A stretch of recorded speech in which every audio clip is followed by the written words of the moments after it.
तीन संख्यांची सरासरी 50 आहे, त्यापैकी दुसरी संख्या पहिलीपेक्षा 6ने जास्त परंतु तिसरीपेक्षा 12ने लहान आहे, तर दुसरी संख्या कोणती?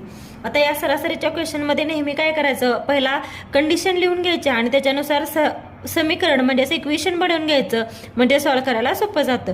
आता तीन संख्यांची सरासरी 50 आहे, म्हणजे त्या संख्यांची बेरीज काय येणार, तीन संख्या म्हणजे 3 गुणिले सरासरी 50 म्हणजे एकूण संख्या आणि त्यांची सरासरी यांचा गुणाकार म्हणजे एकूण बेरीज येते. मग तीन संख्यांची बेरीज किती झाली, 50 गुणिले 3 5 त्रिक 15 150 ही त्या संख्यांची बेरीज झाली. आता आपल्याला संख्या काढायची, तर आपण पहिली संख्या ही x मानू.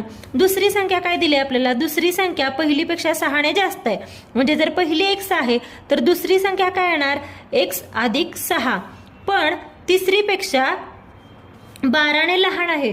मग आता या 6 मध्ये 12 ऍड करायचं, 12